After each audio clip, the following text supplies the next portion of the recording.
Let's read from Hebrews 2 this morning. And I'm talking this morning about we have the new and better because of Jesus before communion time. We have the new and better. So be glad. Hebrews 2, we're going to read 16, 17, and 18. And you just clue in, would you, bit by bit, to the good thoughts here. It'll lift you in your Bible understanding. Verse 16. For verily he, and that's Jesus, took not on him the nature of angels. You can understand that, can't you? But he took on himself the seed of Abraham. And you can understand that. He became a human being. Jesus did. Wherefore, in all things it behooved him to be made like unto his brethren. So, he didn't take on the form of an angel. He took on the form of Abraham, a fleshly being, for a reason, that Jesus might be a merciful and faithful high priest. Now, the high priest is the one who represented people to God, like in the Old Testament, temple and tabernacle. That he might be a merciful and faithful high priest in things pertaining to God, and to make reconciliation for the sins of the people. So this is a God and people thing that we're talking about. For in that he himself hath suffered, being tempted, he is able to help them that are tempted.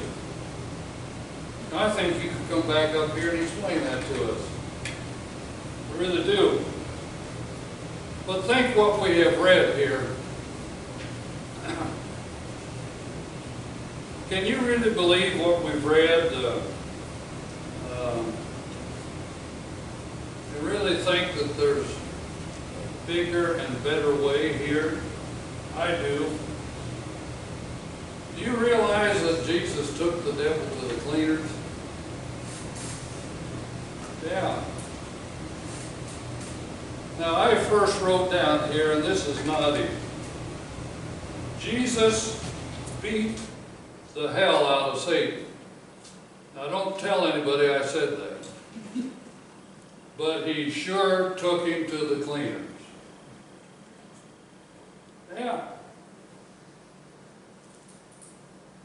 Only he did it in his way. Yeah. We read back earlier in Matthew 12 how that Jesus bound the strong man of the house, and then the thief could steal anything. That's what Jesus did to the devil. He bound him. He limited him. Kind of put him on a leash. Yeah. Now, the devil in our time still can tempt us, and he still tests us, and he puts us through a whole lot of hell, actually. But Jesus did something where he limited the devil. He bound him, he limited him, and the one thing that he did, Jesus took the sting out of death, and that was one place where he won and made it better. Because of the hope we have in Christ that the people didn't have before. Then Jesus, through his salvation deliverance, when we obey, when we have salvation, it makes us, or makes available for us, that we can avoid going to hell. And that was not true until Jesus came along. So it is better. So we want to think about these 3 verses and kind of put a better handle on this. And the first thought that I want to give is that Jesus bypassed being an angel and became a human being. Yeah.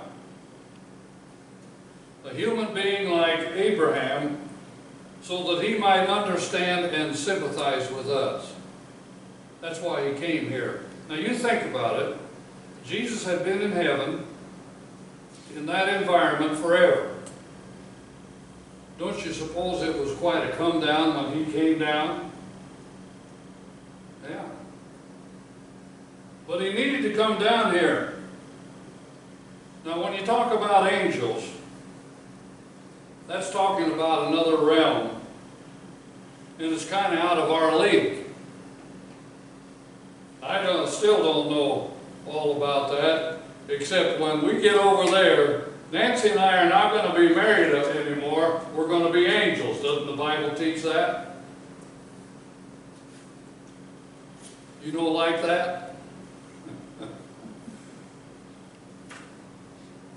Well, that's what the book says. Sorry. You might still get to hold hands, but you're going to be angels. Do angels hold hands? Well, anyway, that's out of our league. And you know, angels have not been tempted. They have not had to live like we live. And so, Jesus didn't become an angel. He passed that by, and he became a down-to-earth human being like Abraham. And like the New Testament says, he became flesh and dwelt among us. Oh. So, by human experiences, Jesus would understand what we are put up with down here. And he would sympathize with us. And this is very important to God and very important to us. Because Jesus had to satisfy God in whatever he was going to do and help us out in the process. So he bypassed being an angel and came down here and put your sweats on. How about that? Yeah. And that brings us to the second point, that Jesus might be a merciful and faithful high priest. Now maybe I lost you there. I don't know. But high priests were a big part of the Old Testament law to go between man and God. But the meaning here, that he might be a merciful and a faithful go-between us and God. And this was all in order to make a reconciliation between us and God. Just like you need a lawyer sometime, we need Jesus as a lawyer with God. So it was imperative that someone would be faithful to God and faithful to us as a go-between. By this, Jesus would bring about a reunion, a reconciliation between humans down here and a holy God up there. That relationship that had been ruined by Adam and Eve. Remember? They had a wonderful fellowship going at first, but they disobeyed God, and that ruined their fellowship. And when we disobey God, we ruin our fellowship with God. Right? Yeah. Now,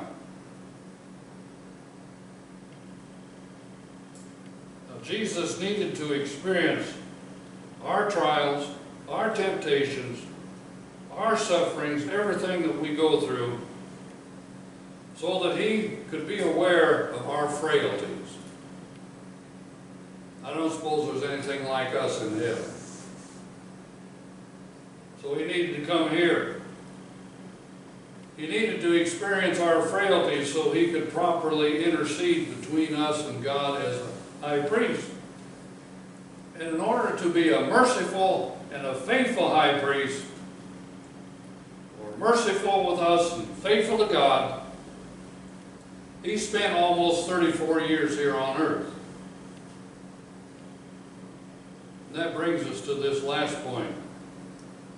So Jesus came, He suffered, and He's now able to fully understand us and help us in the presence of God. See that? I like that. He's been here. And He's up there now.